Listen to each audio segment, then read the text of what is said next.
Hello, you beautiful fucking probers. Howdy, howdy. Thank you for joining us for another week of extraterrestrial investigation. And if this is your first time listening, welcome to another episode of But It Was Aliens. My name is Moonwalker, and I'm lead investigator for this case. And I'm joined, as always, by old Grey Chops himself, Greybeard. How are you today, son? Grey chops? Yep. What does that even mean? As in mutton chops. Okay. I like how you started your one with a swearing bonanza for a change. Usually you save that for my episodes only. Well, you know, thought I'd mix it up a bit. Wrap up warm, probers. We're going to Russia. Ooh. The year is 1908. Ooh. And we're at a sparsely populated area of Russia known as the Eastern Siberia Taiga. Tiger? I'm sure it's Taiga or Taiga. Teeming with trees, forestry and wildlife, and being sparsely populated, not a lot of people. It's just gone 7 a.m, and I'm assuming it's cold enough to freeze the nipples off a brass monkey. Picture, if you will, Greybeard. I don't want to picture that. You've just woken up, left your other half in bed, and gone to relieve yourself in the little house. When you say relieve myself... I was about to say in the little outhouse. How do you mean relieve myself? Empty your bowels, empty your bladder. Number 1, number 2, number 3. Whichever one you prefer right now. I'm going for number onesies. Okay. As you step outside, something catches your eye. You look up and you see a bluish light travelling across the sky. There's something about it. You can't take your eyes off it. It's as bright as the sun. You watch this thing for roughly 10 minutes. You turn to continue with relieving yourself when you hear an explosion. Seconds before you're knocked off your feet by the blast. What do you do? Am I in 1908 at this point? You're in 1908 at this point. I shit my pants. Fortunately, I'm in the bathroom and I'm ready to go. For some... I'm thinking it's 1908. I suppose it's not going to be missiles. I'm trying to think if there's any sort of military explanation, like a war declaration, that could explain this. Already? You're trying to figure out what it is already? I'm putting myself in 1908. I'm thinking it's me in the bathroom. I see that. I get knocked to the floor. What am I going to do in 1908? Shit yourself? Yeah, I'm shitting myself. There's no other explanation. That's what I'm doing. For some Evenki natives and Russian settlers northwest of Lake Baikal, this is exactly what happened. They shit themselves. Except they were just outside observing and didn't crap their pants. Oh, me neither. Along with knocking them off their feet, it also broke windows too. To tell the truth, they may have quickly got up, changed pants, and returned outside. So who knows if they actually did crap their pants. You're not going to want to say that you were there and crapped your pants. So if anybody sees me in the gym and I'm collapsed, add more weight to the bar before calling the police or the ambulance. I thought you were going to say change my pants.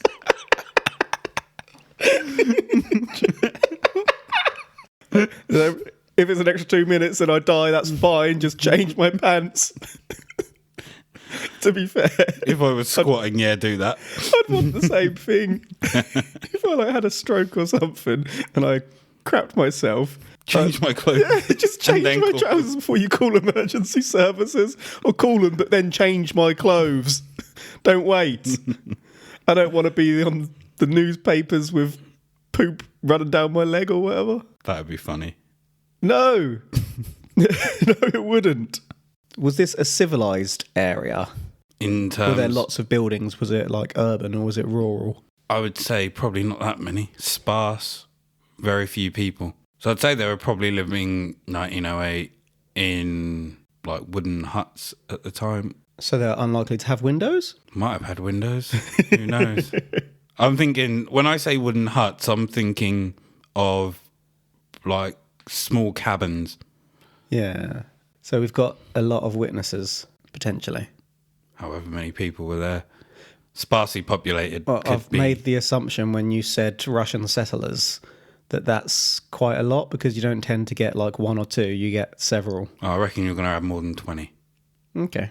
Now, I know what you're thinking. There was an explosion. Of course, people would be knocked over and windows destroyed by the blast waves. Well, what if I told you that this explosion, the epicenter of it all, was 400 miles away? Hot damn. I'm unsure if the event key were 400 miles away, but couldn't pinpoint that info. But there are reports of people 400 miles away from the blast being knocked off their feet. That's a big blast. So let me put this into perspective for you. Thank you. London to Edinburgh is 332 miles.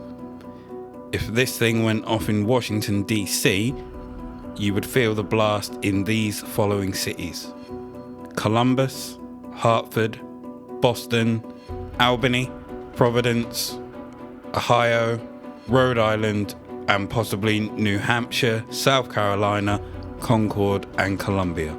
That will make much more sense to our American listeners, hopefully. So London to Scotland. Further, add another 70 odd miles. Okay, the perspective I'd like. The nuclear bombs of World War II, how far away did they have an effect? This is information I should know, but I cannot recollect at this moment. I don't know. God damn it. Oh, I don't have anything on me to Google. The explosion registered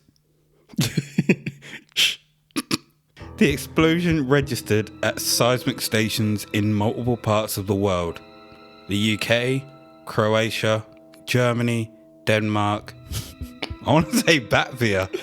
Where the hell is or Latvia? Batavia, I don't know where that is either, to be honest.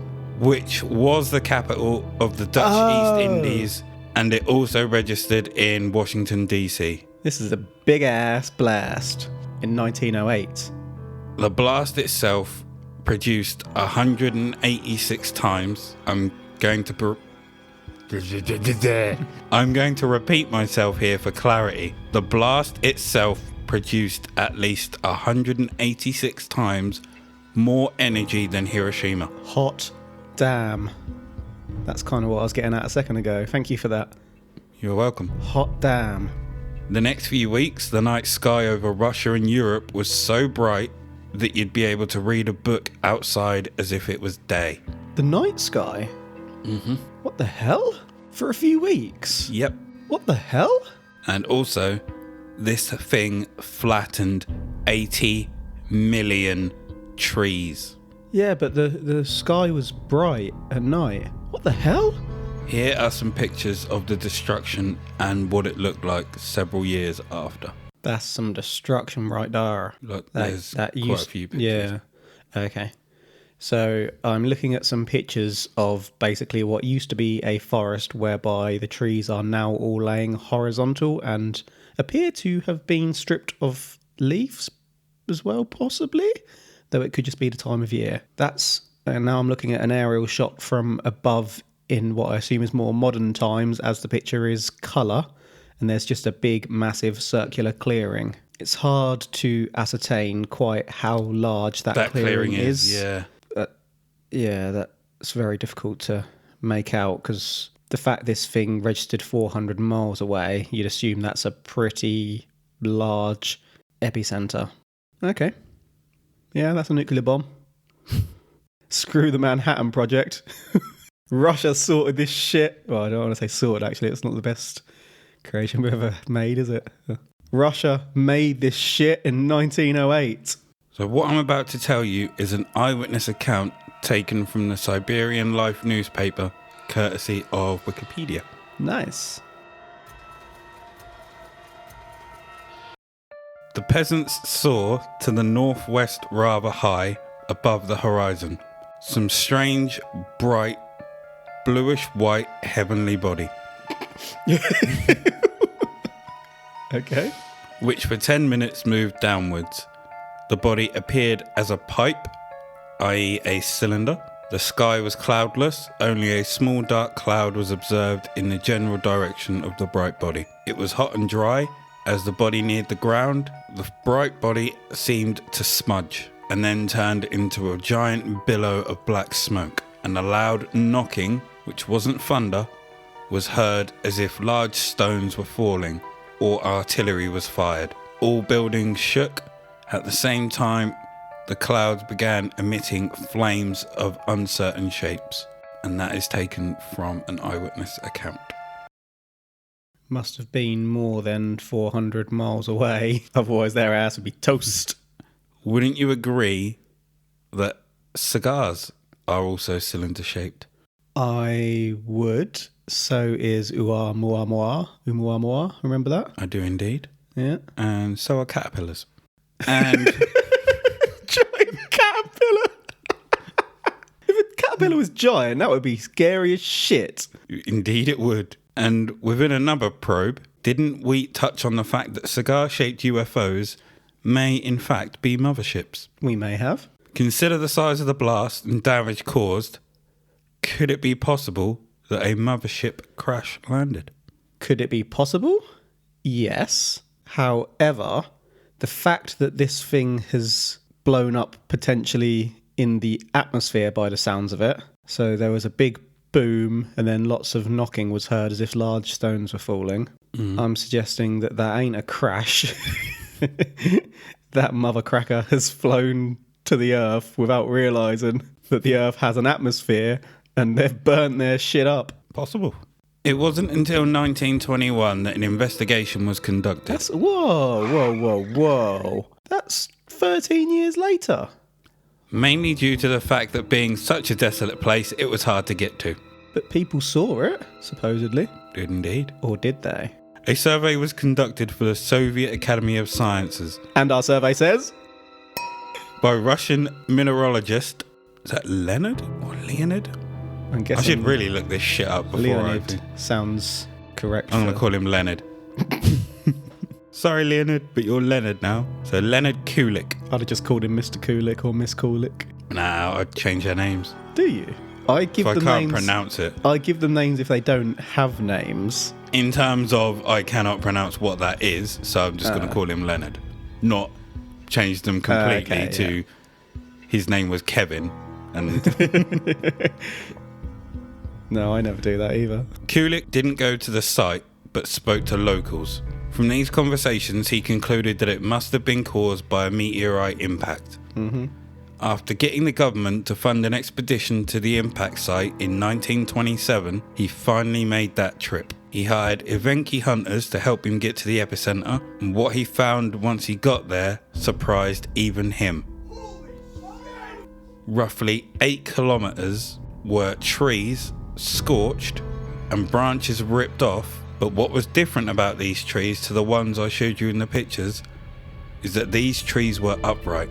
Okay. And it was in the epicenter. Whereas outside of this area, the trees were flattened away from the center, but there was no debris from a crash. So again, that would suggest that something exploded in the air because the blast waves would have spread out as it exploded, and so therefore things further away would have been hit more as the power was generating and expanding. Does that make sense? Mm-hmm. This motherfucking alien joyrider fucked up.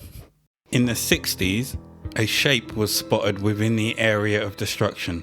Its shape resembled a gigantic spread eagle butterfly with a wingspan of 70 kilometers. That's 43 miles. And a body length of 55 kilometers, 34 miles. It's been said in the past that things are drip-fed to society to get them used to something. You yourself, Greybeard, have said that upon seeing an alien, you would start a podcast talking about aliens to start to familiarise people to the notion before revealing it. Taking that out of context slightly, that makes me sound a bit loopy. Now people who are just listening to this for the first time go about, oh shit, he's seen an alien! What a fucking weirdo! Maybe you have. This is your way of getting everyone used to it. Also, you mentioned spread eagle. I've watched Vikings recently and I've just got blood eagle in my head. That's not a pretty image. Is this the imprint left by a living kaiju? The cigar-shaped object was a cocoon heading to Earth, and this kaiju is maybe one that possibly escaped or was just looking for somewhere to lay dormant, gestating before finally spreading its wings. During this same time, Kulik found several potholes, each 10 to 50 meters in diameter. He initially thought these were meteoric? Sounds erotic. It's a new type of porn. Gravel's favourite.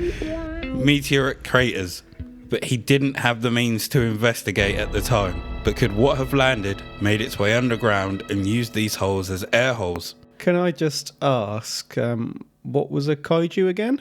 Godzilla and all the creatures from Godzilla. Oh, like Mothra style. Yes. Yeah. During the next 10 years, Kulik made 3 more trips and had the means to excavate. It took time, but when he got to the bottom of this particular bog, they only found a tree stump. Used for sustenance, maybe? So here is a picture of what they saw. That spread eagle butterfly. That's just a blob. A butterfly.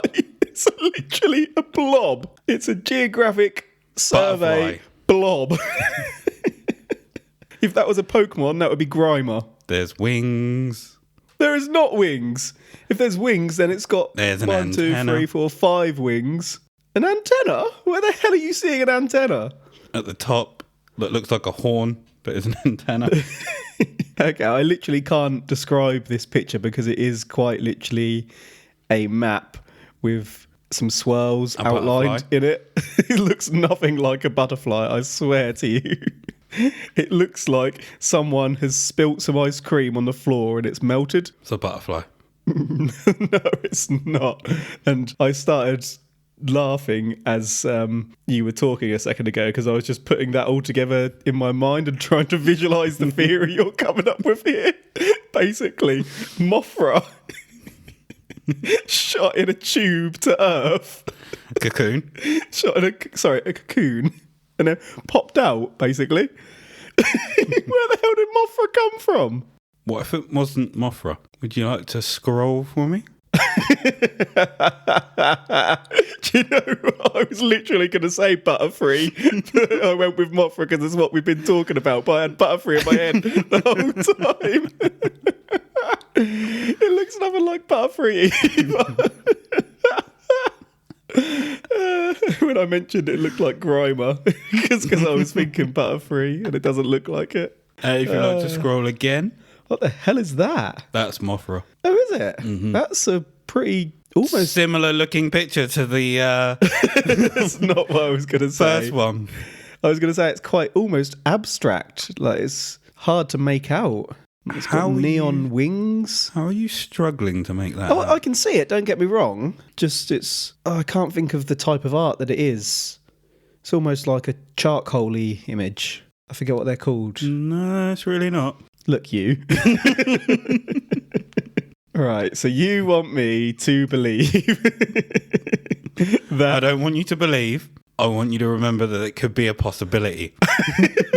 So you want me to believe that it's a possibility that Mothra or Butterfree came to Earth in a cocoon, exploded above the Earth, and laid... Hold on, how big are you saying that they are? What I want you to believe is that Caterpie, is it Caterpie? Metapod Yeah. came to the Earth, landed in the ground. And was 43 miles wide. A giant Metapod. Crikey, my gosh. Right, I'm in. It frustrates me they took so long to investigate this. It was a long time after, wasn't it? Yeah. Well, if they think If something... they would have got there quicker, they maybe could have caught a glimpse of Butterfree leaving. And where did Butterfree go? I don't know, back into space. How? His cocoon was destroyed. Who said Butterfree can't fly in space? It's an alien. Doesn't it need to breathe and eat? Who says it can't eat in space? Okay, breathe. Who says it can't breathe? How can it breathe in space? Who says There's it breathes nothing to oxygen? breathe. But there's nothing. Space is empty space. Maybe in its little sacks. Does it have sacks? It carries an airbag. I don't know. Just doesn't need oxygen. It can breathe in space. There's nothing to breathe. Doesn't need to breathe in space. It holds its breath for, well, to be fair, if it's 43 miles large. That could probably hold a fair bit of air. Although I'm sure there'd be something going on with the pressure if it had all that air in it flying in space, and it would blow up anyway. Spreads to its wings. Pardon? Like a circulation. Yeah. Right. I feel like you could have come up with a more convincing story than Butterfree. But it wouldn't have been as fun. Greybeard, what I'd like you to do is explain what you see in the following picture. Oh no. Okay, what I'm looking at is a helicopter over what I'm assuming is the ocean, and it could be a large lake. Regardless, it's kind of like what I explained earlier, actually, whereby directly below the helicopter there's like a clearing, and then further out below the helicopter, the force is generating lots of waves, almost like the trees that are being knocked down in the previous discussion further away. Precisely. Now, we have technology that can form this type of pattern, correct? You've just explained. We do, yes. What if what fell from the skies was a vehicle in distress? Not a human one, but one from another world entirely. Well, that distress did not end well. We have vehicles and technology that can be affected by malfunctions or even bursts from an electromagnetic pulse. And once out of range or the intermittent malfunction subsides, control is handed back over to the driver. Could it be possible that the same thing happened here? Outside of our atmosphere, there was a battle going on. Or maybe not a battle, but a ship was trying to escape from some pursuers. They got hit with an EMP burst or something similar and fell into our atmosphere. Now, they didn't crash. Control was handed back over before the impact, and they managed to steady the craft before putting the boosters back on and shooting back out of our atmosphere. That's not to say that they landed unscathed. Remember, there was broken trees that had charred branches and the stumps remained. So the craft hit something. In 2004, an expedition by members of the Tunguska space phenomenon found blocks of an extraterrestrial technical device. No. Which could just be parts of the craft or something similar to a black box found in an aircraft. Say what? Why have I not heard of that before? Who the hell are the Tunguska space phenomenon? TSP. How long have they been around? Who knows? Where were they in 1908? Okay, so if something managed to stabilise itself and shoot back into space, why is there an extraterrestrial technical device left behind? Like I said, they hit and lost their trees. Black box? Maybe. I find that highly unlikely. If that is the case, how do you explain the rocks falling as it was described earlier? Bits of debris. Maybe the rattling of the ship as it entered. So bits were falling off this ship. If a car shakes... I'm saying that ship was screwed, whatever. If a car shakes, you're going to hear rattles. It's not going to be... But the ship was gone. No, I mean as it entered the atmosphere. Yeah, but didn't they say there was a big flash, like a boom of thunder, and then it sounded like rocks were falling? No, there was no thunder. Okay, there was a lack of boom like thunder, but they heard rocks falling. Sounded like rocks falling. Yeah, but they couldn't see anything. Maybe things in the craft were knocking about. But the craft was gone. Because if that flash was the craft flying back off, but then they heard the sounds after. No, it was on the way down. Yeah, but the witness couldn't see anything. They saw the flash and that was it. They didn't see a craft. Therefore, the craft had to have been gone pretty quick. Object. And then it went. Smoke and fire. And then nothing. And the sounds. Didn't the sounds come after the flash? Yeah. You've lost me. Where have you got the flash and them going up? If there was a flash, I'm thinking that was them flying away. No. And then that was blowing up. That could have been they're dead. the explosion, them going back up. They ain't going back up if there was an explosion. The thrusters. No, they're dead. Now we're going to take a look at some more outlandish explanations. More outlandish. Oh, no. The most outlandish of these is that the explosion was caused by an airburst of an asteroid.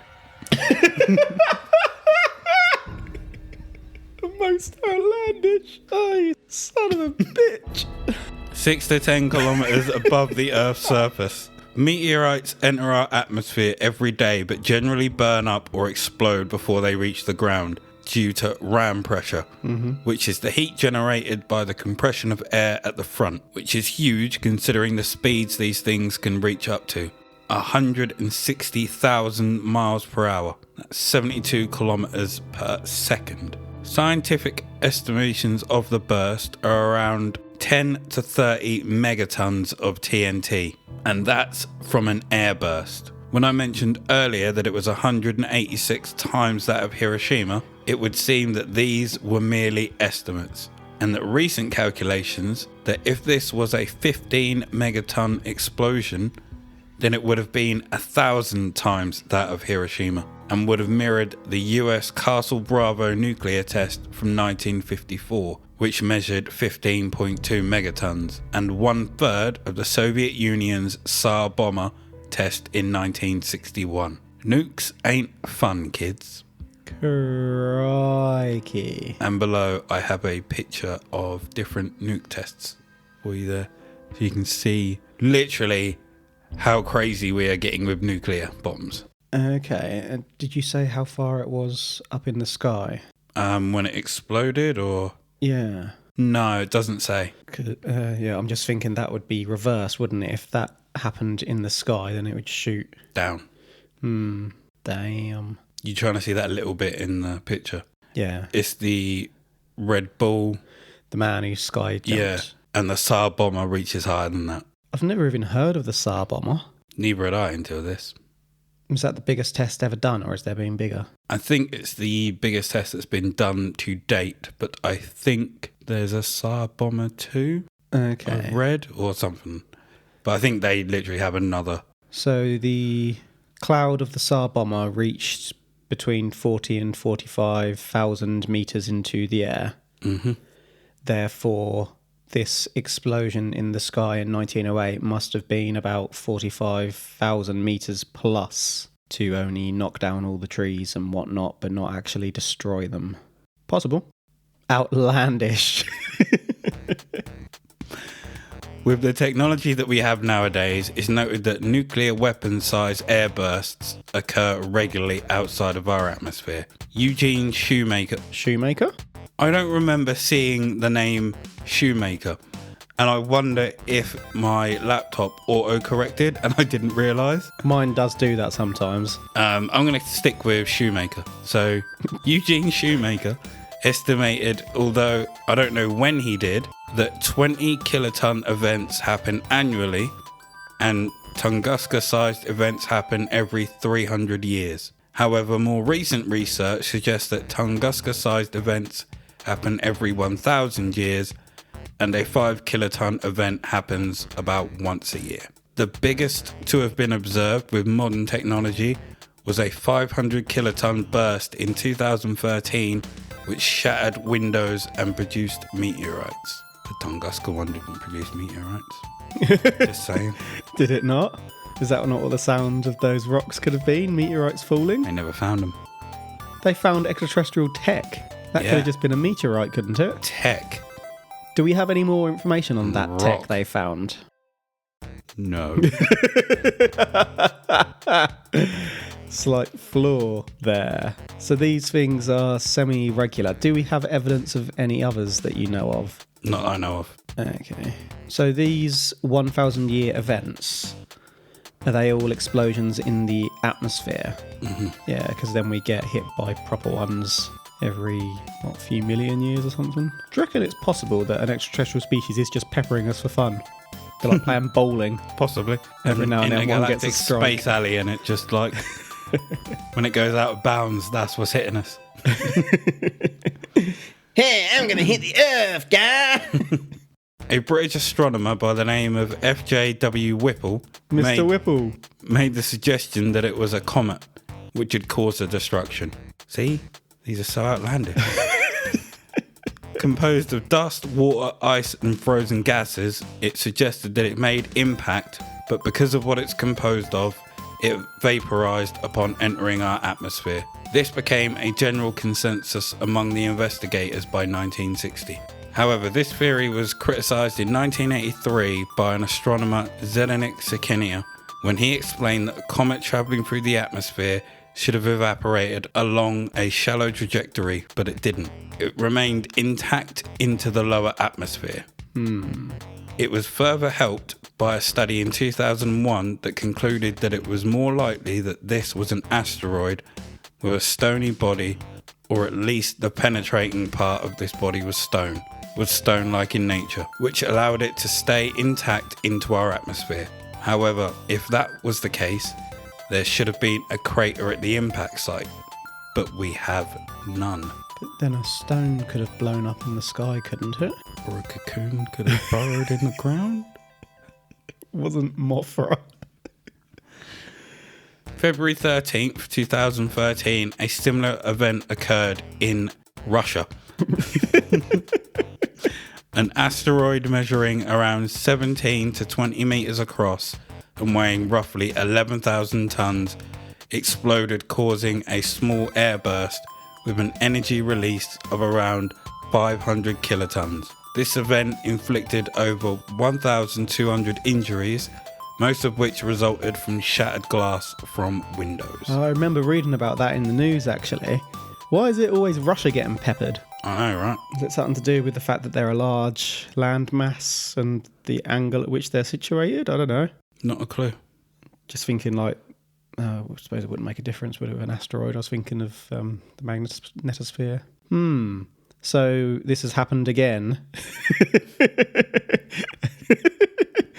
Second coming of Mothra. Mothra, yeah. Mothra's been twice. Definitely Mothra. Definitely can't be an asteroid. Mothra. Exactly. So to summarise, we have Greybeard picturing a light travelling across the sky whilst he goes to the toilet and poops his pants. There's an explosion, and before he's knocked off his feet by the shockwave, he poops his pants again. What? 80 million trees were flattened outwards from I said one it's point, number one, not number two. where in the centre, stumps... You're You a said stump. you'd be sitting down. So do you sit down to go number one? Did I? Yeah. When did I say that? You said you'd poop your pants because you'd already be on the toilet. So that wouldn't matter. Yeah, but I didn't say I was sitting down. What if I pooped standing up? Did you think of that? Greybeard poop standing Have up. a little shake. See where it ends. Up. So I will say it again. Don't use the toilet. 80 that I've million, used. 80 million trees were flattened outwards from one point where in the centre stumps remained. We have eyewitness accounts which were gathered by Kulik and then followed up by an expedition. The butterfly pattern, the result of an awaking kaiju, the possibility of a craft being knocked into our atmosphere before recovering and leaving again, and the notion that it could have been either a comet or asteroid. The notion. If you don't say that it's Mothra, I'm going to be very disappointed on this one. Yeah, to be fair, as soon as you said 1908 at the start, I was quite aware as what this one was going to be. Yeah, Tunguska. Very, very well known to have been an asteroid. Mothra. Less well known to have been Mothra, but certainly a very... Doesn't mean it's not true. A very credible theory from Mr. Moonwalker here. Do you want me to conclude? Do I need to conclude? I'm not For saying... the listeners, you do. I'm not saying that it was aliens. I'm not saying that it was Mothra. I'm not saying that it was Butterfree. There's no butt coming. Well, for me, this clearly isn't aliens. It's Mothra. Is Mothra not an alien? Especially if Mothra came to That's Earth true. in a cocoon. It was aliens. It was Mothra. That is all for today's Wait, episode. You're really going to sit on it was Mothra? No, this wasn't aliens. This was clearly an asteroid and an airburst. One of the most famous asteroids to have ever hit the However Earth. in fact. outlandish that notion is, I'm going with that. That is all for today's episode. If you enjoyed what you heard, please leave us a 5-star review if you haven't done so already. We'd really appreciate it. You lovely bastards. As we try to make this podcast the #1 alien podcast in the world. You can find us on our socials, Instagram at But It Was Aliens Podcast, on Twitter at But It Was Aliens, and on Facebook, But It Was Aliens, or within our Facebook group, Extraterrestrial Towers. Have you ever stared in the mirror and tried to outwit your reflection? Yes. Have you ever stared in the mirror and been outwitted by your reflection? No. Remember, the truth is not only up there, but also staring at you in the mirror. I'm the truth. #Pride.